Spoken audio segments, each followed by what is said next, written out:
la magie de Noël. Les odeurs de pain d'épices tout juste sortis du four, les cadeaux qui attendent sagement sous un sapin bien décoré et les enfants qui comptent les minutes avant de pouvoir les ouvrir. Eh bien, sachez une chose, si vous vivez au Japon, tout ça, vous pouvez l'oublier. Bon, j'exagère un petit peu, mais vraiment, c'est presque ça. C'est Noël dans quelques jours déjà, et je vous avoue que la magie de Noël, depuis que je vis ici, franchement, elle est pratiquement inexistante. Ou elle existe, mais d'une manière vraiment différente de ce qu'on connaît en Europe. Je sais pas vous, mais moi j'ai été élevée dans une famille où Noël c'était vraiment une tradition hyper importante, genre c'était une fête qui était adorée par toute la famille et ça a toujours été quelque chose d'assez grandiose. Ça arrivait même parfois qu'on loue un chalet dans une région où il y avait de la neige pour que ce soit encore plus ambiance de Noël. J'ai toujours ressenti cette magie là, en tout cas quand j'étais enfant, et je l'ai jamais aussi peu ressenti que depuis que je vis ici au Japon. Aujourd'hui dans cette vidéo, j'aimerais bien du coup vous expliquer un petit peu comment ça se passe ici les fêtes de fin d'année pour Noël ou pour le Nouvel An, parce qu'il faut savoir que ici le Nouvel An c'est quand même beaucoup plus important que Noël. On va essayer malgré tout de chercher cette magie de Noël là dans Tokyo, est-ce que ça existe ou pas. Il y a plein de marchés de Noël qui sont mis en place à Tokyo tous les ans pendant le mois de décembre et du coup j'aimerais bien vous amener à un de ces marchés là. Je pense que vous allez être surpris. Mais avant toute chose, il faut que j'aille emballer les cadeaux de Noël et d'anniversaire de ma fille. J'ai trouvé tous ces papiers d'emballage cadeaux au Daiso, vraiment. Daiso ça sauve la vie quand vous devez faire des cadeaux parce que vous trouvez toujours genre des sacs. Regardez, j'ai trouvé ce sac là aussi, Disney Princess. En plus ça coûte rien du tout.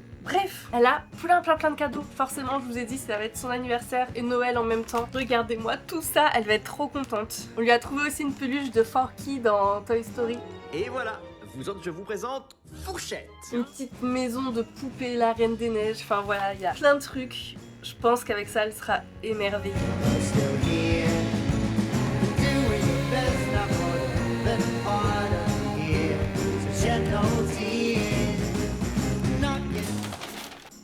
Je l'ai déchiré. Bon, Daiso c'est bien, mais la qualité, je pense que c'est pas si fou non plus. Et franchement, ça va, non? Je me suis bien débrouillée, je trouve.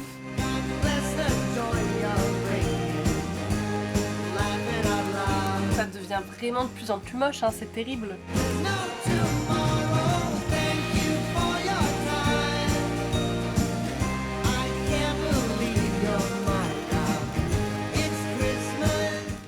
Bon, de ce côté-là, ça va, par contre, vous ne pouvez pas regarder de l'autre côté, quoi.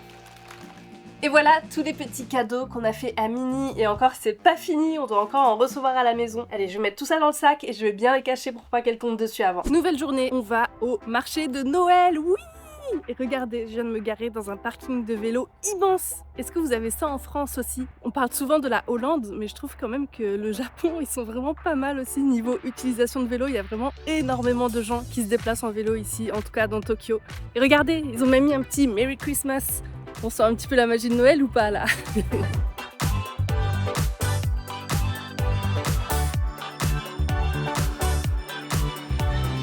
Je viens à l'instant d'arriver au marché de Noël de Azabudai Hills. C'est la première fois que je viens ici, ça fait pas longtemps que ce marché de Noël il existe, ça fait que quelques années. Et regardez le sapin, c'est trop beau! Franchement c'est assez rigolo parce que vous savez quand on est en Europe, on a l'habitude quand même d'avoir des marchés de Noël qui sont faits dans des villes un petit peu médiévales et qui sont très vieilles et tout.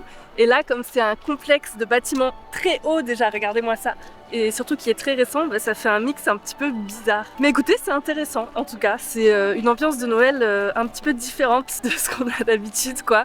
Et je viens de découvrir que ce marché de Noël, il est sponsorisé par BMW. BMW étant une marque allemande, je me dis peut-être il y a moyen que ce soit un truc cool. Je suis déjà allée à pas mal de marchés de Noël ici à Tokyo, je suis allée à celui de Ebisu, celui de Yokohama, on a à peu près 6-7 je crois dans Tokyo, dans la région de Tokyo. Et à chaque fois j'ai été ultra déçue que ce soit par la nourriture, par les objets de Noël qui étaient vendus là-bas. C'est vraiment des trucs déjà mais pas bons, vraiment dégueulasses. Souvent ils vous vendent des saucisses allemandes et tout alors que bon, ça n'a d'allemand que le nom. Et surtout ce qui change de celui-là, c'est que c'est des événements où il faut réserver à l'avance, il faut acheter des tickets, etc. Donc ça demande un petit peu d'organisation. Et celui-là, contrairement à ceux que j'ai fait avant, ben, en fait il est gratuit. Il n'y a pas besoin de faire de réservation ni rien. Et je suis étonnée, il n'y a vraiment pas beaucoup de monde en fait par rapport à ce que je pensais. Là, ben, vous voyez autour de moi, ça va. Alors que l'année dernière, on était allé à Yokohama, c'était mais blindé de monde, c'était horrible. On a dû rester 30 minutes max à l'intérieur parce que c'était insupportable. Il y a un truc qui m'a donné envie de venir à celui-là en particulier, c'est qu'ils ont un stand de mon chocolatier préféré ever à Tokyo qui s'appelle Minimal, et du coup je me suis dit ok, s'ils ont un stand Minimal, ça veut dire que ça doit valoir le coup de venir. En plus c'est gratuit, donc voilà quoi. J'ai pas précisé, mais on est en semaine, ça doit être pour ça qu'il y a pas beaucoup de monde, c'est pas le soir non plus. J'imagine que le soir avec les illuminations et tout, il doit y avoir un petit peu plus de monde. Ça y est, on entre à l'intérieur et regardez, ça me fait trop rire, genre ils ont fait une espèce d'arche de Noël là comme ça, et il y a le signe BMW à l'entrée, forcément vu que c'est eux qui sponsorisent tout. Mais franchement il a l'air très bien ce marché de Noël, attendez, ça a l'air trop cool. Mais moi qui m'attendais à vous montrer un truc éclaté, ça a l'air vraiment trop bien en fait. Regardez-moi ça.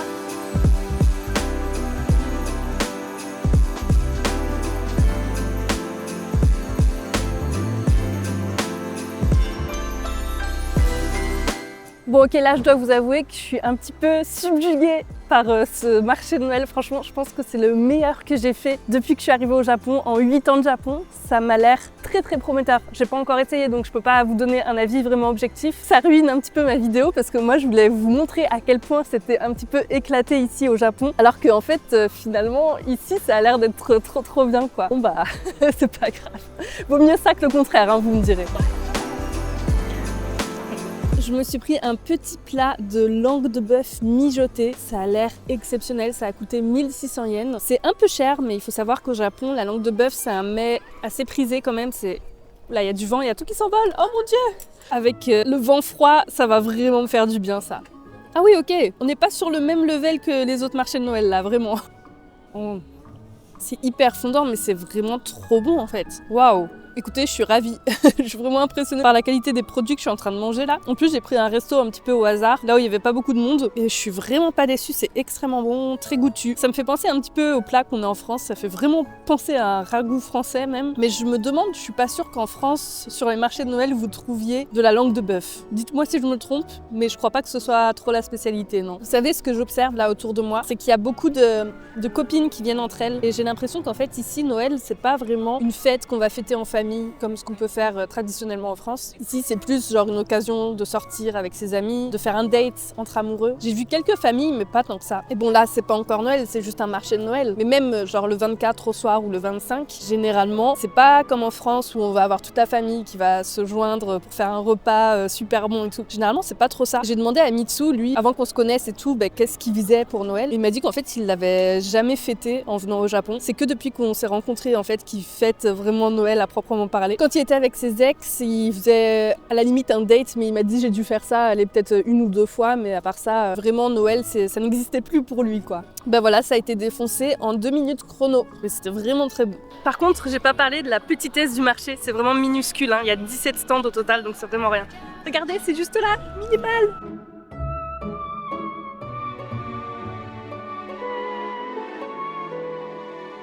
Est-ce qu'on est bien installé là? Oui, je crois. Ah, il fait tellement froid, franchement, je ne m'attendais pas à ce qu'il se fasse aussi frais là aujourd'hui. Mais ça fait vraiment du bien. Bref, ce dont je voulais vous parler, c'est que hier, j'ai posé une question sur Instagram à mes abonnés un petit peu de manière innocente, parce que je sais pas... En vrai, je sais même pas d'où ça m'est venu cette idée, mais en gros, j'ai demandé « Et vous, comment ça va en cette fin d'année ?» Et en fait, je m'attendais pas du tout à recevoir autant de réponses assez négatives, dans le sens où il y a la majorité des personnes qui m'ont répondu que ça n'allait pas, parce qu'elles étaient fatiguées, malades. Il y a beaucoup de gens malades. Moi aussi, je suis malade, on fait partie du même club. Beaucoup de gens qui ont des changements dans leur vie, genre déménagement, rupture, changement de travail, qui sont des changements assez énergivores et qui peuvent être aussi pas spécialement souhaités et donc qui sont assez difficiles comme ça. Donc vous êtes très nombreux à avoir hâte d'être en vacances de Noël et surtout de passer à l'année 2026. Je vous avoue que moi, je m'en fous un petit peu qu'on soit en 2025 ou en 2026, mais je sais que ça a un cap psychologique quand même de passer d'une année à l'autre. D'ailleurs, je pense moi-même à me fixer des bonnes résolutions en 2026. On en parlera d'ailleurs très certainement dès janvier. Ce sera certainement la première vidéo de l'année prochaine. Tout ça pour dire que j'ai pas envie de me plaindre dans cette vidéo parce que moi je me sens bien mentalement. Je pense que le fait qu'il fasse soleil comme ça tout le temps aussi, genre ça joue mais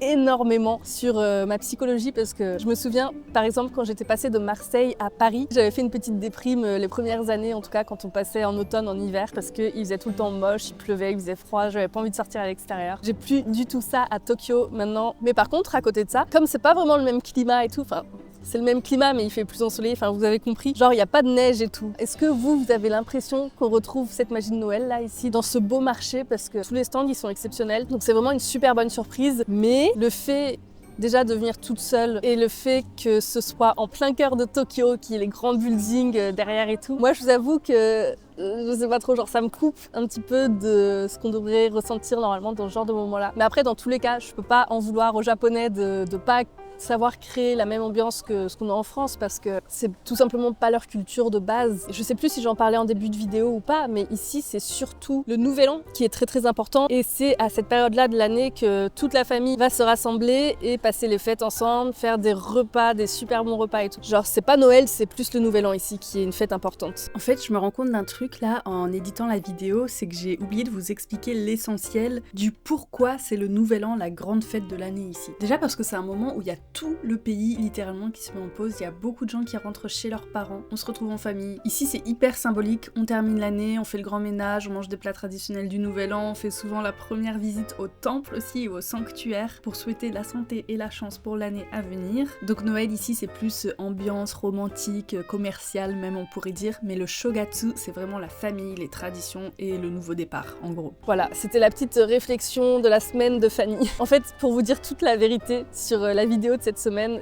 peut-être que vous allez le ressentir en la regardant, j'avais mais aucune inspiration. Je savais pas du tout quoi vous proposer.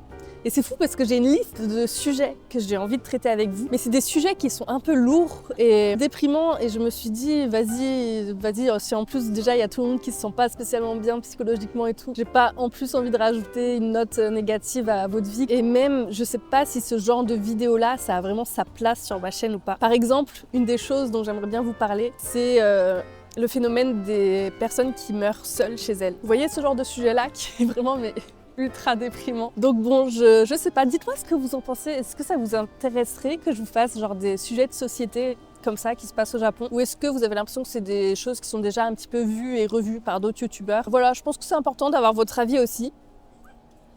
Il y a un stand de crêpes, évidemment, il fallait que je goûte. En plus, vous savez, c'est pas genre les crêpes à la japonaise qui sont pleines de crème et tout. Moi, j'aime pas trop ça. Ils avaient des crêpes sucre, beurre et je trouve que après celles au Nutella, bon, je sais, je vais pas me faire des amis en disant ça. Après celles au Nutella, ce sont les meilleures. Donc voilà, j'étais très curieuse de tester ça. Et comme c'est la vidéo et tout, bah forcément, vous voyez, il faut que je teste des trucs. Hein. C'est pas du tout parce que je suis gourmande. Il y a une table là-bas, vite, on va y aller. On va la prendre avant qu'il y ait des gens qui la prennent. Alors, attendez que je vous installe. Avec une crêpe dans la main, je vous assure que c'est pas facile. Ok, je pense qu'on est bon là. Je vais enlever mon sac parce qu'il gêne tout le monde qui passe derrière. Et voilà, c'est parti, on va goûter cette crêpe beurre sucre. Elle est très bonne, elle est croustillante. Elle a vraiment un goût assez raffiné. Je sais pas trop comment expliquer, mais c'est tout simple, hein, c'est juste une crêpe avec du beurre et du sucre. Mais le goût de la crêpe et de la texture, genre croustillant et moelleux comme il faut. Ça c'est ouf quand même, moi qui m'attendais à démonter tout ce que j'allais manger aujourd'hui, à vous dire genre franchement c'est une honte de vendre ça à ce prix-là et tout. À quel point je vous déconseille de venir dans cet endroit-là parce que la nourriture est pas bonne et tout. Et en fait si, tout est bon. Mais je vous assure que c'est vrai, je dis pas ça pour la vidéo. En dernier, j'aimerais bien faire un magasin. Je vois qu'il y a de la queue, il y a une file d'attente. Du coup, je me dis que ça doit être bien. Voilà, je pense comme les Japonais maintenant, s'il y a une file d'attente, ça veut dire que c'est forcément bon ou bien. Je crois que c'est un magasin, c'est le plus grand d'ailleurs de l'événement. En regardant un petit peu à travers les fenêtres, j'ai l'impression que c'est vraiment du merch sur le thème de Noël, quoi. Genre, ils ont des serviettes de table Noël, ils ont des boules de Noël, des chaussettes à accrocher au-dessus de la cheminée. Enfin, vraiment que des trucs dans ce thème-là. On this Christmas Eve in Rio de Janeiro, I was dancing in the sudden summer rain, overflown with the Brazilian saudade. Je suis bien sortie du magasin. C'est le dernier stand du coup que je vais faire aujourd'hui. Après on va rentrer à la maison. Mais j'ai pris un petit souvenir. Regardez-moi ça. C'est un set de table pour Mini parce qu'elle aime bien manger sur le canapé. Le souci c'est que parfois elle fait tomber des petites miettes à droite à gauche. Du coup je me dis que ça ce sera parfait. En plus il y a un petit bonhomme de neige dessus. Elle va dire que c'est Olaf. Sur ce, bon je pense que vous avez déjà eu mon avis tout au long de la vidéo sur ce marché de Noël. Je pense sincèrement que l'année prochaine je reviendrai ici en famille sans hésiter. Genre pour moi c'est vraiment le meilleur marché de Noël de Tokyo. Vous avez la belle BMW derrière moi en fond en plus. Bon nous sur ce, je pense qu'on va rentrer à la maison. Il commence à faire froid. Je pense pas terminer la vidéo ici parce qu'on est que mercredi et je pense que je vais vous montrer d'autres trucs dans la semaine. Je vous dis à tout de suite pour vous, à demain pour moi. Eh ben en fait non, on se retrouve le jour J, on est samedi, quelques heures avant la sortie de cette vidéo. Je viens à peine de terminer le montage du reste de la vidéo. Alors c'était pas à cause du manque d'inspiration cette fois-ci, mais en fait j'ai eu d'autres boulots qui se sont rajoutés, des boulots de traduction. Enfin bref voilà, du coup aujourd'hui c'était une vidéo un petit peu plus courte que d'habitude, j'espère que ça vous a plu quand même. Et surtout c'était la dernière vidéo de l'année parce que la semaine prochaine on part en vacances en famille, donc je ne vous sortirai pas de vidéo pour la dernière semaine, on se revoit l'année prochaine. Ça me fait un petit quelque chose quand même de me dire que c'est la toute dernière vidéo de l'année. Je tenais à tous vous remercier de m'avoir suivi pendant cette année 2025. J'espère que vous avez passé une bonne année malgré tout. Moi en tout cas j'ai très hâte de vous retrouver en 2026 pour vous faire encore plein de vidéos, faire plein de projets cool et tout. Mais d'ici là je vous souhaite de passer une très bonne fin d'année. Passez de bonnes fêtes en famille ou en couple ou avec des amis ou seul même si vous préférez. D'ailleurs grosse pensée aux personnes qui seront seules pour les fêtes et pas par choix. Je sais qu'il y en a quand même beaucoup malgré tout. C'est le cas aussi ici au Japon, il y a beaucoup de personnes qui souffrent de solitude. Donc si c'est votre cas, force à vous, moi en tout cas je pense très fort à vous. Et sur ce, je vous dis à l'année prochaine, bye bye.